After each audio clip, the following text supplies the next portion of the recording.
Empire is attacking the city. If you could have any bounty hunter in the Star Wars galaxy hunting down your enemies, who would you choose? Would you go with a helmeted legend like Boba Fett, a silent killer droid, or someone so cool they literally outsmart Jedi?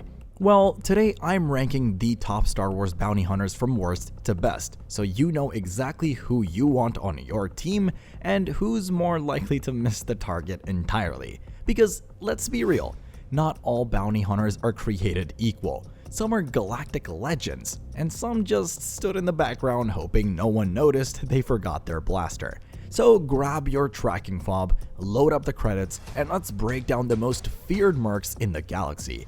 And stay tuned, because my number one pick might just make you rethink everything. Number 10. Zuckuss. Poor Zuckuss. This guy looks like a bug, talks like a bug, and well, kinda disappears like one too. You probably blinked and missed him in The Empire Strikes Back. He's part of Vader's bounty lineup, but does he say anything? No. Do we see him do anything? Nope. That's why he's last. I'm sorry, my Gand fans. He might be a tracking specialist with a cool backstory in Legends, but in canon, he just stands there. Awkwardly. He might have been useful, sure. Maybe he could have tracked the Falcon, but Boba got it done. Zuckuss just stood there like a Force ghost on pause. Number 9. Dengar. Ah yes, Dengar. You see him on Vader's bounty hunter lineup too, next to Boba and Bossk, but what does he actually do? Nothing memorable. Now, in the Clone Wars, we see a younger, cockier Dengar voiced by Simon Pegg. Cool, right? But even then, he's mostly just comic relief. He's not the worst tracker, not the worst fighter, but when the galaxy's falling apart, no one's saying, call Dengar. Number 8. 4-LOM. Okay, imagine if C-3PO woke up one day and said, let's do crimes. That's 4-LOM. A protocol droid turned bounty hunter. Slick idea, right? Problem is, we don't really see him do anything in the movies. In The Empire Strikes Back, he's just another face in Vader's bounty lineup, and that's it. No action, no lines, and no kills. But he ranks above Dengar and Zuckuss because, let's be real, a killer C-3PO with a blaster, that's just cooler than a guy in bandages or a bug alien. Plus, in Legends, he had a bromance with Zuckuss and a terrifying AI arc, but in canon, still mostly background noise. Number 7. Aurra Sing.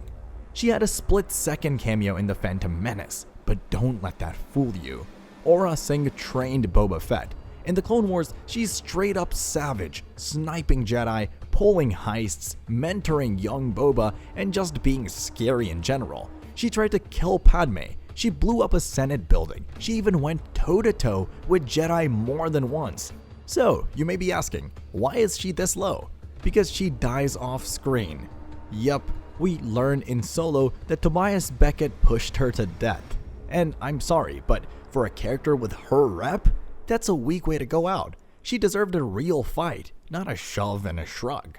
Number 6. IG-88. He's basically a killer Roomba on legs. In Empire Strikes Back, he doesn't move, doesn't talk, just stands next to Vader. But in The Mandalorian, we got IG-11, and while that's a different droid, it showed us what IG models could do. Still, IG-88 in canon is underwhelming. No confirmed kills, no real legacy. In Legends, he uploads himself into the Death Star and almost takes over. Crazy, right? But in canon, he's just standing there like he forgot why he showed up. He's cool in theory, but bounty hunting's about results, and IG-88 never delivered. Number 5. Bossk. Now we're talking. Bossk is the angry space lizard who looked like he was ready to eat C-3PO in Empire Strikes Back. Trandoshan bounty hunters are known for hunting Wookiees. That alone makes him terrifying. In Clone Wars, he works with Boba, goes toe-to-toe with clones, and proves he's not just muscle, he's smart too. He's brutal, he's fast, he's hungry, and his people literally regrow limbs. Why is he not higher? Because for all that menace, we still don't see him succeed in a major hunt. He's got presence and potential, but no signature win. Number 4. Cad Bane. Cad Bane is cold, cunning, and zero nonsense. He's literally described as the most effective bounty hunter in Star Wars by official StarWars.com lists. infiltrating the Jedi archives, stealing holocrons, rescuing Zero the Hutt, all while fighting Anakin, Obi-Wan, and Ahsoka. He breaks into the Jedi Temple, kills clones like it's nothing, kidnaps senators. He even outsmarts Obi-Wan and Anakin on more than one occasion. He's creative too. Zero gravity fight, weaponized gauntlets, rocket boots, twin blasters. He's held his own against 2 Jedi at once. That's earned him the top spot among many fans. And yes, he's a pure villain, but a damn smart one. And then, he shows up again in the Book of Boba Fett, a little older, but still terrifying. Why isn't he top 3? Because as cool as he is, Boba kills him, and that kind of poetic full circle moment puts him right below the next guy. Number 3.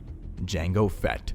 You know you're dangerous when the entire clone army is made from your DNA. Jango Fett is the template for millions, literally. In Attack of the Clones, he goes toe-to-toe with Obi-Wan and holds his own. He blasts Jedi out of the sky like it's Tuesday. That arena fight on Geonosis, pure chaos. The guy jetpacks around, dual wields Westar 34 blaster pistols, drops seismic charges, and casually headshots beasts mid-charge. You do not want this guy after you. He's fast, deadly, and methodical. His weapons loadout alone screams efficiency. Flamethrowers, wrist rockets, grappling lines, jetpack missiles, you name it. He's a walking armory designed to kill Jedi, not just survive, kill. He's also the father, well, clone dad, of Boba. But Jango's flaw? He gets cocky. Mace Windu cuts his head off in one smooth swing. Brutal. And that's the thing. He underestimated a Jedi master, but almost no one else could have taken him down. You wouldn't see him chasing you. You'd hear the hiss of his flamethrower before it lights you up. Still, his legacy as the clone blueprint earns him this spot. No Jango, no Clone Wars. Number 2. Boba Fett. Yes, I said second. Calm down. Look, Boba Fett is the face of bounty hunting in Star Wars. That armor, that voice, that attitude. If someone says Star Wars bounty hunter, you picture Boba Fett. Introduced in Empire Strikes Back, he delivers Han to Jabba, and he's the only one who actually catches the Falcon. That flawless, silent tracking across space, legendary. His EE-3 carbine rifle, high-powered and short-tempered like him. Add in wrist gauntlets, a jetpack with a missile, and a flamethrower, and this man is a one Mandalorian war machine. You run from him, he'll track you across hyperspace. Hide, he'll smoke you out. Fight, good luck. You're fighting a guy who disintegrates people. And yes, that's canon. But he lands at number 2 because while he's iconic, he does fall into the Sarlacc pit and disappears for a while, though he does return later. He's cooler now than he's ever been, but let's be honest, he's also a little more chill, less bounty hunter, more local mayor with good morals. He's earned the spot, but the top prize, that goes to the bounty hunter who did what no one else could. Number 1. Djarin. Mando is the best bounty hunter in Star Wars. Period. Let me explain. He walks onto the scene in The Mandalorian and immediately freezes a guy in carbonite, just like Boba. Classic move. Then he captures a baby, gets a conscience, and gets rogue.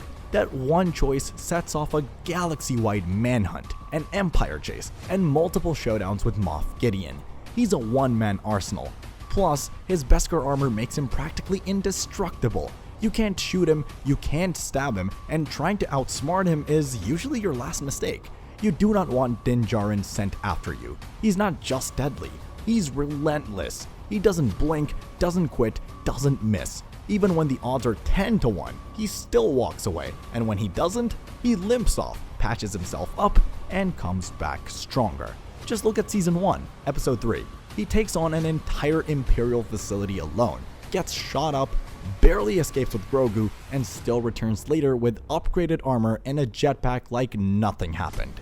Mando doesn't retreat, he reloads. He takes down stormtroopers, fights Imperial droids, rides a blurg, makes friends with a frog lady, gets a jetpack, wields a darksaber, so on and so forth. Oh, and did I mention he beat Cad Bane's student in a duel?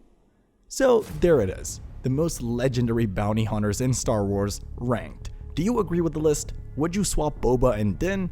Will you put Boba Fett at number 1, or does someone else deserve the crown? Come on, don't play safe. Who's really the deadliest in the galaxy? Let me know in the comments. Smash that like button like Mace did Jango's head.